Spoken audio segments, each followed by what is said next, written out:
In a small community, there lived a man named Babatunde and his daughter Shade. Babatunde was a simple and kind-hearted farmer, but he was also extremely gullible. His daughter Shade was intelligent, observant, and full of wisdom beyond her years. Babatunde had a small piece of land where he grew cassava, maize, and yams. He worked hard, but despite his efforts, he always seemed to be struggling. This was because he often made poor financial decisions, trusting the wrong people and falling for scams. But his daughter Shade was the smartest girl in the village. Though her father couldn't afford to send her to a good school, Shade was a girl that loved reading. She read every book she could find and listened carefully to the elders who shared educative stories. She always tried to advise her father, but Babatunde never listened. One day, a man claiming to be a powerful herbalist came to the village. He told the villagers that he had a special charm that could double their farm produce overnight. He said, "With my charm, your yams will grow bigger, your maize will multiply, and you will never be poor again." Babatunde was excited. "This is the solution to all my problems," he said. Shade, who had been listening carefully, called out to her father, "Papa, if this charm can make farms so productive, why is this man not the richest farmer in Nigeria?" But Babatunde ignored her and continued what he was doing. He quickly handed over 10,000 naira to the herbalist, who gave him a small bottle filled with red powder. "Mix this with water and sprinkle it on your farm," the man instructed.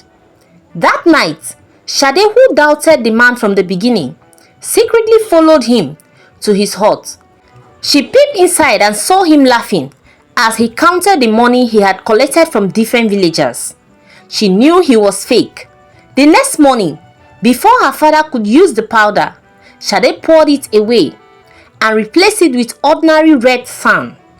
When Babatunde sprinkled it on his farm, nothing happened. A week passed and his crops remained the same. Finally, Babatunde cried out to his daughter, "Shade, I think I have been fooled." Shade smiled and said, "Yes, Papa. Please, next time, listen to me." Few months later, a man from Lagos came to the village, dressed in fine suit and carrying a shiny briefcase. He called himself Mr. Jide and claimed to be a businessman, going about deceiving a lot of people. When he met Babatunde, he told him that he has a great opportunity for him. He told him to invest 50,000 naira in his company and he would double the money in 2 weeks. Babatunde opened his eyes wide. 50,000 naira will become 100,000 naira? Ah, this is a blessing from God. Shade shook her head and told her father calmly, "Papa, be careful. If making money was this easy, wouldn't everyone in Lagos be rich?" Baba looked at her and said, "Nonsense." He waved her off. "You are still a child. What do you know about business?"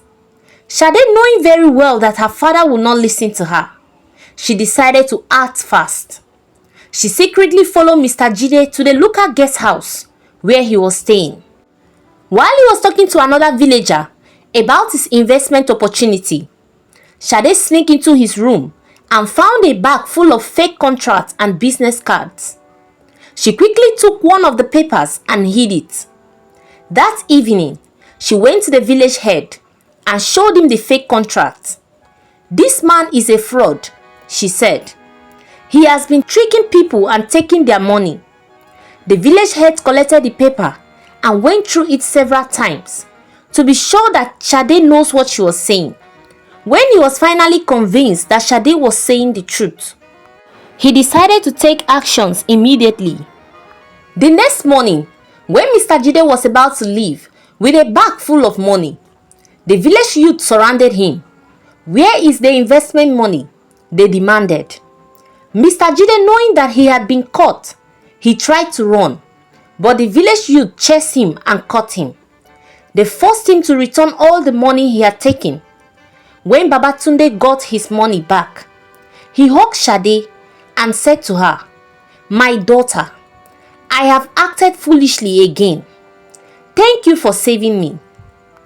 Shade smiled and said, "Papa, wisdom is more important than money. Always think before you trust people." He looked at her and smiled warmly. "You are just like your mother, my beautiful wife. Looking at you now reminds me of how she used to talk. I will make sure I listen to you and act wisely from now on, my smart daughter." Babatunde continued to struggle with his farm until one day, a rich chief from a neighboring village who wanted to help him visited his farm. He saw Shade and asked, "Is this your daughter? She looks very smart." Babatunde smiled and said yes proudly. The chief smiled and said, "I have a challenge. If your daughter can answer my riddle, I will give you 10 bags of fertilizer. But if she fails, you must give me 1 goat." Babatunde, without thinking twice, quickly agreed. Shade is very smart. She will surely win. The chief then asked, "I have something that speaks without a mouth, moves without legs and head, but never seen. What is it?" Babatunde panicked. He had no idea what the answer was. He looked at Shade hopefully. Shade smiled confidently and said, "The answer is the wind." The chief clapped his hands. "Brilliant! You have won the bet. You are indeed a very smart and wise girl." He gave them 10 bags of fertilizer and left joyfully. Babatunde danced with joy and hugged Shade.